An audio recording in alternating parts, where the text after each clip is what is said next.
আপনি জানতেন না রুশোর আর আমার মধ্যে কেমন সম্পর্ক ছিল?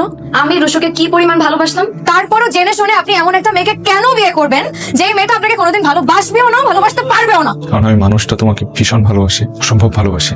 হয়তো এভাবেই আমার তোমাকে একতরফা ভালোবেসে যেতে হবে, এভাবেই সংসার করতে হবে। এইভাবে সংসার হয় না, একতরফা ভালোবাসায় সংসার হয় না। আপনি যদি মনে করেন যে সবকিছু ঠিক হয়ে যাবে একদিন, 2 দিন, 3 দিন, তারপর আমি আপনাকে অনেক ভালোবাসবো, তাহলে এরকম আসলে কিছু ঘটবে না। আমি আশাও করছি না এমন কিছু করতে। আপনার যদি মনে হয় যে রুশোর আর আমার মধ্যে হালকা পাতলা রিলেশন ছিল, তাহলে আপনার ধারণা একদম ভুল।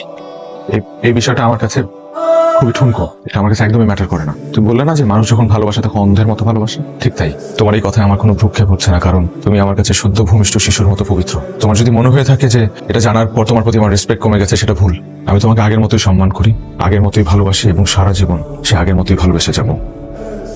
কোনো এক দুর্ঘটনার কারণে কাজল আজ আমার স্ত্রী, সম্মান দিয়েছে, ভালোবাসা দিয়েছে, কিন্তু আজ আমি হেরে গেলাম, কারণ আমার ভালোবাসা হেরে গেছে। তোমার ভালোবাসাকে আমি তোমার হাতে তুলে দিয়ে গেলাম। একটু দেখে রেখো।